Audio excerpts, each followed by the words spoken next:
Boa noite, boa tarde, bom dia, pessoal.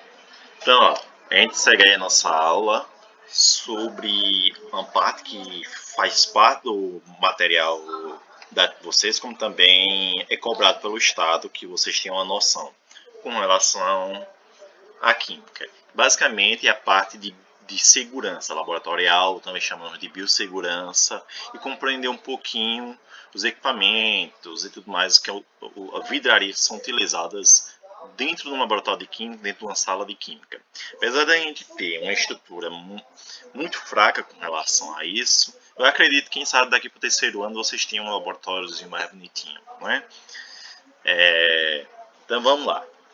Hoje a gente vai estar vendo a parte de símbolos de segurança laboratorial e vidrarias, certo? Então eu vou estar mostrando a vocês as vidrarias, os nomes delas e suas funções, como também os símbolos. Então, ó, um laboratório químico é um ambiente potencialmente perigoso para quem não sabe interpretar os símbolos de alerta presentes em frascos de reagentes. A maioria dos acidentes é proveniente do desconhecimento das regras básicas. Então, em um laboratório, você tem que compreender pelo menos o básico do que tem ali, dos símbolos que estão ali. Porque várias substâncias elas podem ser perigosas, até mortais. Ou seja, causar a morte de alguém. Então, é necessário que você consiga compreender, interpretar e entender os símbolos, certo? Então, a gente tem aqui o seguinte: primeiro símbolo. Toda vez que vocês veem um triângulo com um símbolo de algo pegando fogo, o símbolo do fogo aqui dentro, significa que é uma substância inflamável. Então, qual o cuidado que você tem que ter com essa substância? Que ela não entre em contato com nenhum tipo de fogo, muito menos entrar em contato com uma superfície ou local muito quente, principalmente longe do sol, por ela ser inflamável. Então, facilmente ela pega fogo. Então, é um certo risco. Esse aqui é o famoso símbolo da radioatividade. Apesar de a gente não ver muito por aqui esse símbolo, mas é um símbolo muito perigoso. Por quê? Dentro de recipientes onde contém esse símbolo, locais onde contém esse símbolo, você é um local que pode causar morte, câncer, falência múltipla dos órgãos, tudo por causa da radiação emitida por um material ali presente. Por exemplo, no desenho do Simpson, se vê muito isso na fábrica onde o Homer trabalha, certo?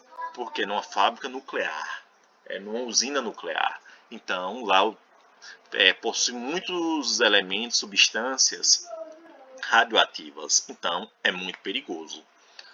Nesse caso, a gente chama de líquido corrosivo, normalmente representado por ácidos ou bases. São substâncias que, quando entram em contato com superfícies ou até com matéria orgânica, têm a capacidade de dissolver, corroer a matéria orgânica. Por exemplo, uma base, como soda cáustica, ela pode corroer uma mão. Assim como ela desentope canos, vasos sanitários, ela também pode corroer mãos, rosto e tudo mais. Então, acredito que vocês já viram aquelas novelas, acho que mexicanas, em que alguém joga uma substância, um ácido, algo assim, na cara da outra e o rosto dela fica todo deformado. Então, por quê? É um líquido corrosivo. Então, substância muito perigosa. Algumas são até voláteis. O que são substâncias voláteis? São substâncias que facilmente evaporam. Então, elas podem evaporar e ir para o sistema respiratório e causar um dano muito grave, não só de forma externa, mas também interna. Próxima. Quando vê esse símbolo aqui, significa que existe a possibilidade de um choque elétrico. Então, pode ser um equipamento que esteja com defeito, ou um equipamento que existe um vazamento de corrente elétrica, ou então que utiliza eletricidade para seu funcionamento de forma mais aparente. Então, quando o equipamento ou região tiver esse símbolo, tem que ter cuidado com relação ao choque elétrico, tá certo? Esse aqui é o que chamamos de risco biológico. Risco biológico. Que o risco biológico nada mais é do que dizer que existe algum patógeno, algum material, micro-organismo que possa ter ou que tenha a capacidade de causar alguma doença. certo? Então, se eu tiver um frasco, nesse período que a gente está agora, que é da pandemia do coronavírus, do Covid-19, então se eu tiver um frasco de Covid-19, esse frasco vai ter que conter, de toda forma, esse símbolo, que significa risco biológico. Então, um frasco contendo vírus é um frasco perigoso, é um risco biológico. Então, normalmente, esse risco biológico vai estar nesses frascos.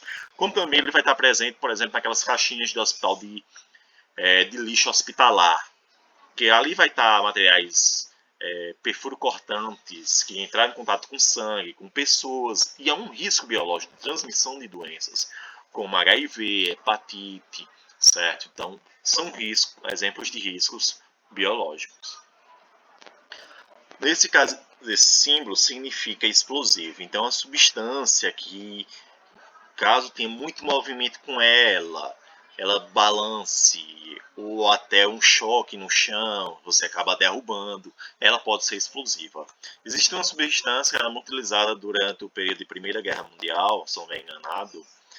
Primeira Guerra não, acho que foi antes, até nas... que aconteceu nos Estados Unidos, a Guerra Civil nos Estados Unidos, era muito utilizada essa substância, porque era um líquido que toda vez que esse líquido se chocava, caía no chão ou atirava nele, ele explodia. Então é uma substância que possui um risco explosivo, certo? Que em qualquer momento ela pode explodir. Esse símbolo, a maioria todo mundo conhece, muito apresentado em filmes de piratas, porque os piratas utilizavam esse símbolo, porque esse símbolo representa morte, certo? Então, esse símbolo é utilizado para representar substâncias venenosas, tóxicas, que com certeza provocam a morte.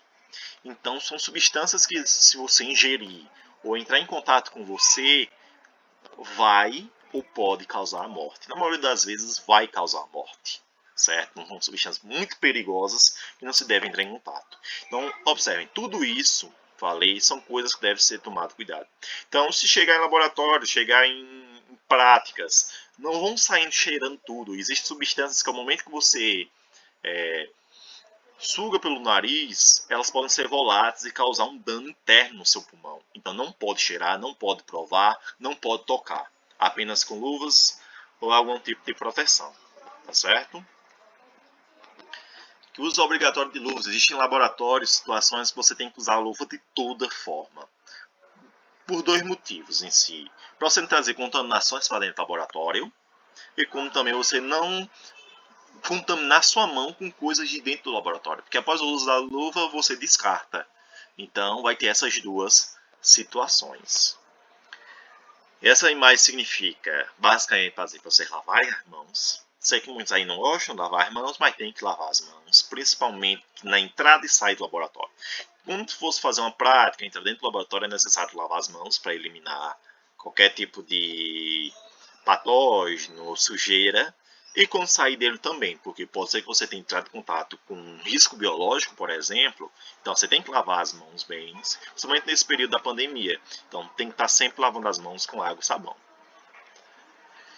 Kit de primeiros socorros, normalmente na cor verde ou na cor vermelha pode ser encontrado também. Então o kit de primeiros socorros normalmente é uma caixinha que vai conter várias substâncias diferentes para ajudar em certas situações como queimadura, cortes e tudo mais. Como também pode ser utilizado em equipamentos que servem de primeiros socorros, como o chamado lava-óleos, certo? Ou chuveiro químico, que serve para limpar seus olhos caso você tenha entrado em contato com uma substância perigosa, ou chuveiro químico em que você vai banhar ou banhar a área onde a substância entrou em contato.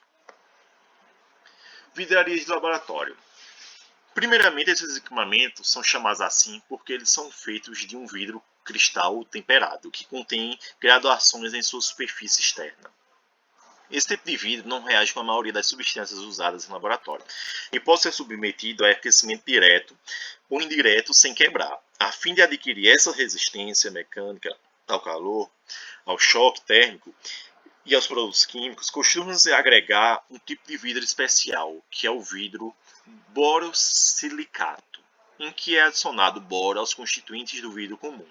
O vidro borosilicato possui coeficiente de dilatação menor que o do vidro, comum e menor densidade, sendo, portanto, mais leve. Além disso, seu ponto de fusão é maior, visto que esse vidro é mais trabalhado. Ele é também mais caro, e por isso essas vidrarias devem ser manuseadas com muito cuidado. Então, acredito que eu já falei nas aulas com vocês, talvez vocês pegavam alguma vidraria ali presente no laboratório, que vocês tomassem cuidado, porque aquilo era muito caro. Por exemplo, aquela proveta grande, de cerca de 1 litro a 2 litros, ela pode custar até R$ 200. Então é muito caro as vidrarias. Até porque é feito de um vidro especial e caro, certo? Então tem que se tomar cuidado quando se manusear essas vidrarias em laboratório. Então vamos lá. A primeira vidraria. Se você observar, isso aqui é um recipiente parecido com um copo, certo? Que existem medições dentro dele. Isso é o que chamamos de becker. O becker ele vai ter várias funções diferentes. Vai ter funções de armazenamento, vai ter funções de aquecimento. A gente pode colocar um líquido aqui dentro e aquecer esse líquido no micro-ondas ou até numa chapa térmica, certo? Como também num cara chamado bico de Bunsen. Ele serve para você misturar substâncias aqui dentro. Eu vou misturar várias substâncias, vou dissolver substâncias, então ele serve para isso também. Então é o que chamamos de becker. Basicamente parece um copo. Esse cara aqui, ó, que tem essa região da boca mais afinada, certo? Que tem esse nome tão complexo, ele é utilizado para aquecer substâncias usar para armazenar. Então, a maioria das vidrarias elas vão ter a mesma função: aquecimento, mistura, armazenamento e por aí vai. Reações aqui é muito usado para fazer reações. Então, chamamos ele de Erlenmeyer, certo? Erlenmeyer. Então, Erlenmeyer ele tem esse formato aqui. Aqui temos os tubos de ensaio. Tubos de ensaio eles também são muito utilizados para fazer reações químicas, ver como uma substância reage com a outra, fazer reações também na área, por exemplo, de microbiologia, crescimento bacteriano, crescimento fúngico. Então, os tubos de ensaio é muito utilizado para isso, como também para conter certas substâncias, por exemplo, sangue. Alguns tubinhos de ensaio são utilizados para coletar sangue. Acho que quem já fez a coleta de sangue já percebeu que são tubinhos parecidos com esses. Então vai ter essas funções. Esse cara aqui arredondado é o que chamamos de balão de fundo chato. Por que chato? Porque essa região mais baixa dele aqui é achatada. Então é possível colocar em qualquer superfície que ele vai ficar lá em pezinho bonitinho. Tem a mesma função de todas as outras: aquecimento, mistura e tudo mais, certo? Nós chamamos de balão de fundo chato. Esse aqui é o que chamamos de balão de fundo redondo. Observe que o fundo dele é totalmente redondo, então é difícil ele ficar em pé assim. Normalmente ele vai utilizar outras superfícies, outras regiões para que isso ocorra, certo? Então esse chamamos de balão de fundo redondo, que tem a mesma função do seu anterior. Se você observar todos eles vão possuir certas medições, muitos não exatas, mas possuem no vidro essas medições aqui, certo? Esse aqui é o balão volumétrico. Nesse caso, é um balão que mede de forma muito exata os volumes. Então, ele é muito utilizado para medir volume. Então, o balão volumétrico ele vai medir o volume com toda certeza. Então, 750 ml vão ser 250 ml, certo? Então, é muito utilizado em medições, como também em todos os outros casos. Esse aqui é a pipeta graduada. A pipeta graduada, se você observar, é como se fosse uma régua. Observem. Só que é uma régua que mede volume. Então, eu vou estar medindo volumes de substâncias aqui dentro. Então, posso sugar, por exemplo, 10 ml. Eu sugo de uma substância 10 ml dela. Então, isso é que chamamos de pipeta graduada. Graduada porque existe, graduações aqui, medidas. Então, uma pipeta que suga substâncias e faz medições. Temos as pipetas volumétricas, basicamente a mesma função, só que ela vai ter essas regiões mais diferenciadas das outras pipetas. Não tão graduada quanto as outras, apenas volumes exatos, no caso dela. Então, por exemplo, essa aqui é uma pipeta de 25 ml, então ela sempre vai sugar até essa coisinha 25 ml, aqui 10 ml e por aí vai. Isso aqui é uma das coisas mais exatas que se tem no laboratório de vidraria. É o que chamamos de proveta. Certo? A proveta ela serve principalmente para fazer medições. Então ela é utilizada para medir. Então eu vou estar utilizando ela para medir volume de alguma substância. Então, lembrem, proveta é utilizada para medição, certo? De quantidade de volume. Lembra aqui a bureta. A bureta basicamente é utilizada em reações químicas complexas, que a gente tem que ter uma maior cuidado com a quantidade. Então aqui a gente basicamente temos um líquido aqui, uma substância, e temos uma torneirinha. Então a gente vai abrindo essa torneirinha para que essa substância vá pingando aos poucos. E com isso a gente consegue controlar as reações. Se a gente abrir de uma vez, pode causar até uma explosão, algo do tipo. Então é utilizado em reações que envolvem maior cuidado, como eu digo, possível. Funil de vidro basicamente é a função de funil, certo? Só que ele vai funcionar como um filtro. Você coloca aqui um filtro de papel e ele vai filtrar a substância, misturas que você esteja utilizando, fazendo no laboratório. Então ele filtra a partir do papel filtro, certo? E vai pingando aqui no fundo. Então a gente consegue filtrar substâncias, misturas. A gente tem um funil de bromo de separação, que ele é muito utilizado para separar principalmente substâncias apolares, substâncias polares ou diferentes densidades. Por exemplo, posso considerar que aqui é óleo e aqui em cima é água. Então consigo separar a água do óleo por meio desse funil de bromo, certo? O funil de separação. Então eu abro essa torneirinha, vai escorrendo todo o óleo, óleo, até não restar mais nada de óleo, apenas a água, certo? Então essa é a função do funil de bromo. Isso aqui é o chamado vareta de vidro ou bastão de vidro. Basicamente a função dele é misturar. Então eu vou estar utilizando ele para misturar substâncias. Por exemplo, no beck eu coloco sal, coloco água e começo a utilizar ele para misturar o sal com a água, dissolver o sal na água. Então basicamente a função dele é isso. Esse cara é um condensador. O que é um condensador? É uma vidraria que pega substâncias no estado gasoso e retorna para o estado líquido. Então, eu tenho desse lado a entrada, por exemplo, de um gás, por exemplo, água mesmo, entra por aqui, certo? No momento que ela vai passando por tudo isso, até o final, quando ela chega no final, ela vai começar a esfriar, logicamente condensar, ou seja, transformar em líquido. Então, o condensador é transformar gás em líquido. Placas de Petri.